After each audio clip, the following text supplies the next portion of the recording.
evening, ladies and gentlemen. I'm Meadsy69 and welcome back to opentest 6.2. So we are going to be doing this in real time because it's just a lot easier to talk about than record it, then talk about it.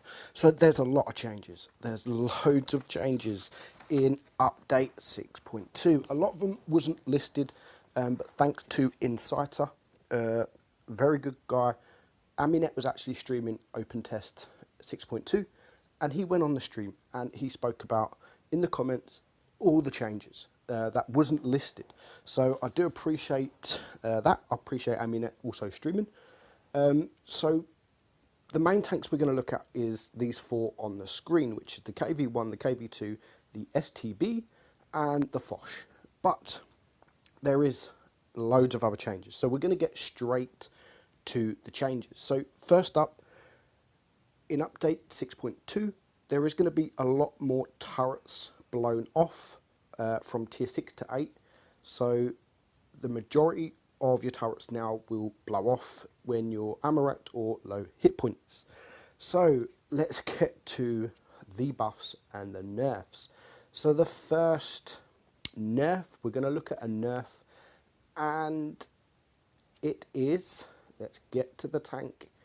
What do you think?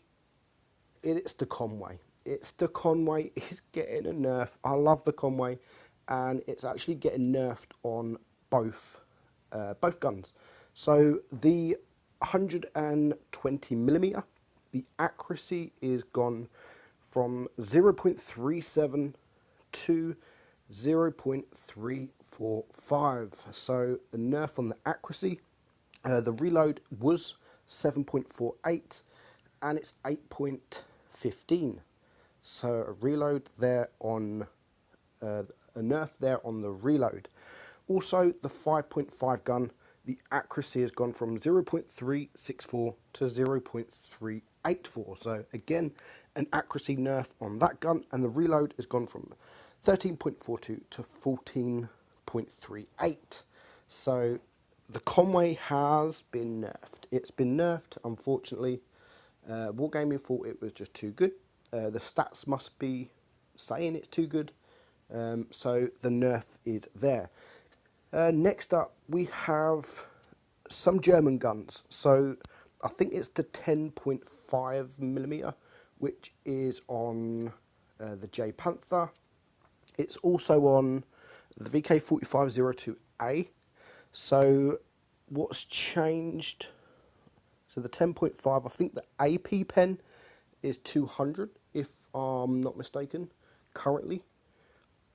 And it's going to 215. The APCR, which is 244, is going to 265, and that's the same across all the German guns, or the German tank that has this gun.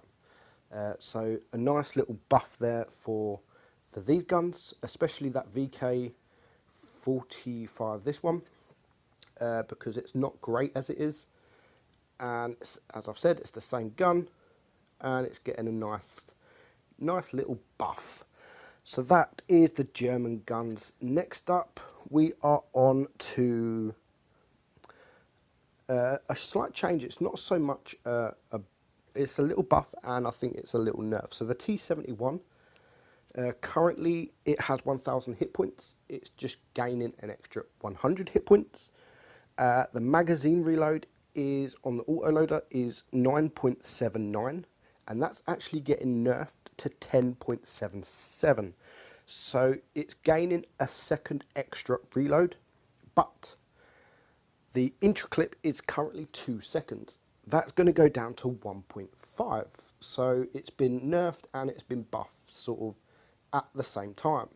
So not so bad, actually. Not so bad. 1.5 seconds between each clip. It's got 3 shells. That's not bad. Not bad. Next up is the tier 6 M4A3E8. I can't really see the difference. It's got the speed, reload and aim time. The speed, I've seen that the average speed on currently is 33, and on the new one it's 30. The reload, I can't see any difference, but the aim time on the currently it's 4.1 and that's going to 4.3. So a nerf there for the Easy 8.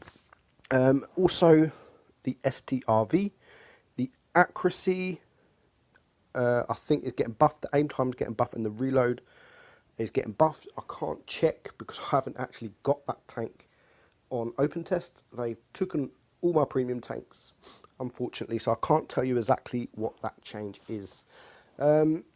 Next, we have the Tier 6 AMX 12T, which is the light tank. The intra clip on that is going from 2 seconds to 2.5, so a nerf there for the AMX 12T. Then we have the KV2202T. Now this is getting a penetration buff. I'm not sure how much, again I can't check it, but the penetration actually really sucks. But the armor is crazy. So with the crazy armor and the penetration buff, I think that's going to be maybe a little bit OP. So now we get down to the 4 tanks that I have right here. So we're going to start with the STB. So currently the STB, the turret armor on the front is 132. That's going to be buffed to 145. So a nice buff there for the turret on the STB. And the hull, the side armor is 35. That is going to 75. So that's over double the armor on the side. So less HE shots that you're going to start getting from the side. So that's a nice buff there for the STB. Then we get down to the controversial, the KV1. So the KV1, the turret, the whole side is going from the side armor from 75 to 57, and then the rear from 70 to 57. Now Wargaming did announce this in their stream. They've said because of new players, this armor is just too strong. So I mean, it's getting a nerf, yes. I've seen people with thousands and thousands and thousands of battles in the KV1. So maybe it's not going to be as strong. I mean, the front armor's still going to be the same. The front armor's not changing. It's only going to be the side and the rear because it is too strong. That is why so many people play it. And also the KV2, which is very controversial. The HE pen is going from 95 to 76. So a bit controversial there, nerfing the KV2. What I think Wargaming was going to do, what they mean by that is there's a lot of players that get HE shot, like just fluke HE shot.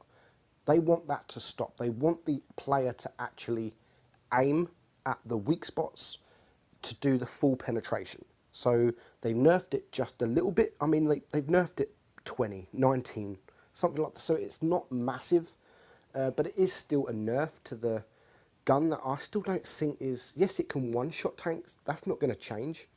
But I didn't think it needed a nerf. I really didn't think it needed a nerf. But Wargaming, they think it does. So that is all of the buffs and all of the nerfs. The Foch we are going to get to very soon, but we are now going to go to the new consumables and provisions. So on the British heavies, they have got new consumables and new provisions. So from tier 7, I think, yes, tier 7 to tier 10, you're going to have new consumables that you can use, which one of them is the one that is being used on the TDs, the British TDs, which is the improved engine fuel. Now this, I think, is OP alone. This consumable is OP. You're going to drive a Black Prince an extra 50% to the engine power, an extra 8 kilometers speed. If you can apply this to a tank, you have to apply this because it's crazy. It's absolutely crazy. And the next consumable is the reactive armor. Now this I I'm not going to be using this. It reduces the damage received by 20%. So, yeah, if a tank does 100 damage, it's going to take away sort of 20 damage. It's nothing really that's going to. I don't know. I won't be using this. I don't know if many people will, because for me, you have to use this engine power. If you're going to use this as well, you've either got to drop your adrenaline or you've got to drop one of your repair kits. So that for me definitely isn't worth using. So the tier 7 to tier 10 tanks have both of them consumables. Now if we move up to, I think, tier 8, I don't think the tier 7, I think it's tier 8, the provisions. Oh no, the tier 7 as well, sorry, the tier 7 does have.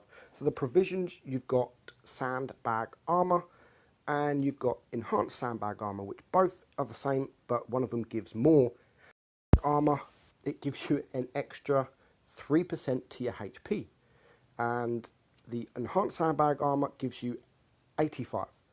Well, it's an extra 6%. So use them both and you're getting 9% extra. On top of that, if you use your equipment, your extra HP equipment, you're getting an extra 6% there. So if we go up to tier 10, and we're going to look at the FV215B. So if we take off the sandbag armor, and if we take off the increased HP there, it has, let's have a look. So it has 2,100 hit points standard. If you put all them on, you're going to use that, you're going to use that, and you're going to use that. You are gaining an extra, what, 315? That's an extra shot. That's an extra medium shot. I don't know if it will matter too much. I mean, of course, that's an extra 300 hit points. Who wouldn't like an extra 300 hit points? That now brings it to mouse level. The mouse has 2,400. This now has more hit points if you use all them together. So the difference is actually quite big. I mean, it's not so much for a heavy tank shooting you, but 315 extra hit points, that is you can take an extra shot from a medium tank. So that is, for me, that's quite good. That is quite good. But again, to use them both, you've got to drop one of your maybe black tea, or you've got to drop the engine powers. So you have to have the pudding and tea because it gives you 10% to crew. So maybe dropping this one, the black tea, and the 10% engine power. So it's going to be interesting how that turns out. But the big change, or the big really controversial one, is this right here. So the consumables on this, the tier 10 alone, it's only available for the tier 10 heavies, which is the FV215B and the Chieftain. I think that's it. Yeah, we had a meeting at Tankfest, and Wargaming asked us about this consumable, and they actually said, whoever wants this consumable, put your hand up. There's about 15 of us in a room, and not one person put their hand up. But a month later, it's in the game. Welding unit, it restores your hit points by 10%. So if you've got 2,400 hit points, you can restore 240 hit points every 90 seconds. And again, that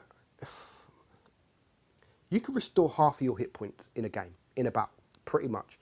So I'm worried about how this is going to be used. I feel that noob players will YOLO, lose nearly all their hit points, and then they'll just sit at the back and using this every 90 seconds, not doing anything until they have restored most of their hit points, which is the end, pretty much towards the end of the game. Now, the good thing about this, it doesn't restore your hit points all in one go. It gradually gives you the hit points. So when you press it, it lasts 15 seconds. So during that 15 seconds, you're going to gradually get your hit points back. But if you get shot within those 15 seconds, you lose it. And you can't use it again for the 90 seconds, which is great. I'm glad Wargaming added that at least.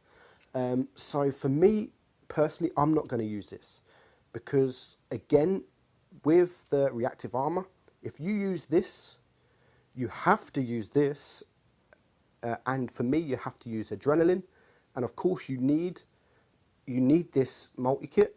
So if you've got there's nowhere to add it. You need to take off this, this, or this to add that. And I just don't think that is worth the risk. I really don't. But everyone's different. They might prefer this over the adrenaline, or they might prefer the welding unit over the speed. I really don't know. But I prefer to use the 3 that is on the screen. Just the speed boost alone is crazy. A heavy doing an extra 8 kilometers an hour is insane. So that is all the consumables. That is all the provisions. Let's get to a training room, and we're going to go and look at a new map, which is absolutely beautiful. I love this new map. It is called New Bay, and it just really does look beautiful.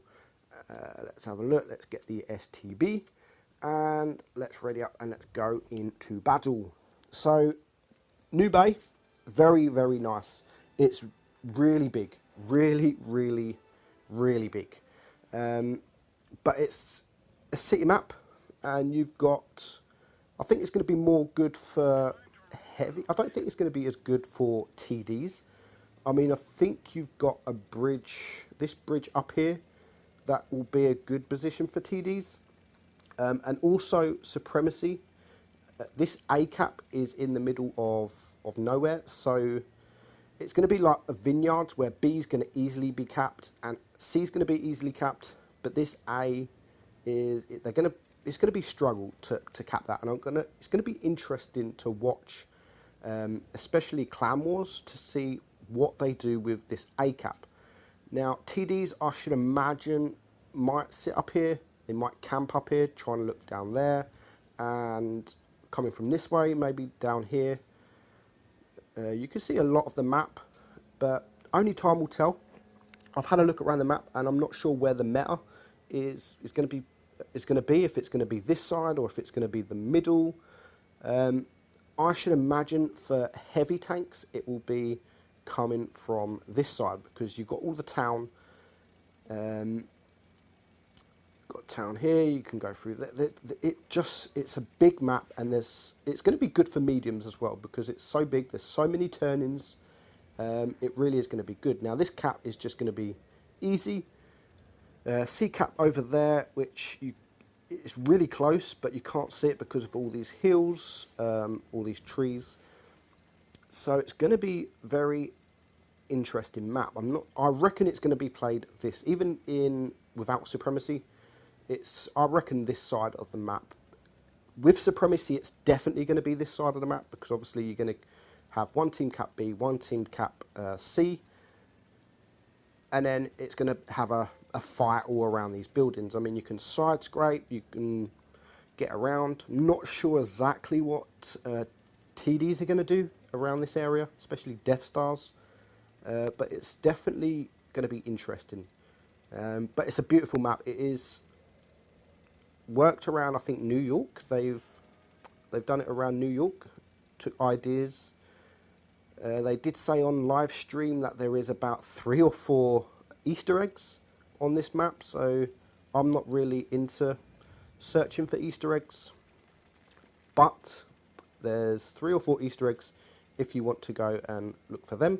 I'm sure Scannerslow will go and have a look. We will see, but this is the A cap. I'm not sure, I thought it was going to be a lot more in the open, but if you're capping it, you can't get to this cap from distance. You have to get quite close, so it's going to be interesting. It really is going to be interesting. So that is the new map. That is the new map. So we're going to end that, and we are going to take a look at the last thing, I believe, on this update, and this I just think, I don't know what wargaming we're doing. I mean, people voted on social media for the Foch to have an autoloader, which is great, I thought that they were just going to remove the gun and give it an autoloader. No, they didn't. They've added an autoloader. You can purchase it for 63,000 XP, and you're going to get 2 shells. Now, this has really baffled me, because on the single gun, the 155, they are both 155 guns. On the single gun, the aim time is 4.2. On this gun, the aim time is 3.7. So crazy. On the single gun, the dispersion 0.319. This one is literally slightly less. You can see there, slightly more, sorry, 0.00. So nothing really. However, the DPM on the single gun, 2,708. On the autoloader, 3,274. That's an extra 566. Now, what really baffles me is on the single gun, the reload is 14 seconds. So every 14 seconds, you are going to get 1 shot off. On the autoloader, the shell reload is 7 seconds, just over 7. It's like 7.1 seconds with all the equipment, etc. And then the magazine reload is 15 seconds, so which is roughly the same. It's roughly the same as this gun, except for this one you can shoot every 7 seconds in between. So it's really going to be interesting if anyone is actually going to use this single gun anymore. I don't think they should. They'll be stupid, to be honest, if they do. And I honestly think that this gun here eventually will be nerfed, because I think the penetration is all the same, 280. Let's have a look. Yeah, penetration exactly the same. It's pretty much exactly the same gun, but they've added another shell. So it's going to be interesting to see what happens with this gun. I think it's going to be a little bit OP, but that's just my assumption. I don't know. Just going by the stats, I do believe it's going to be OP. So that brings an end to all the changes, all the nerfs, all the buffs, the new map, the new consumables, provisions. So it's going to be an interesting update. It really is going to be an interesting update. Again, I'm going to be totally honest. I don't know what's going to happen with this, the restored armor, because it's just Wargaming are bringing mad games into public games. We don't want that. Keep it in mad games. Keep it in mad games and end of. But we will see how it goes and if people like it, if people even use it. So I hope you enjoyed this update video, guys. I'm Meadsy69. Have a good night, and I'll see you soon. Bye-bye.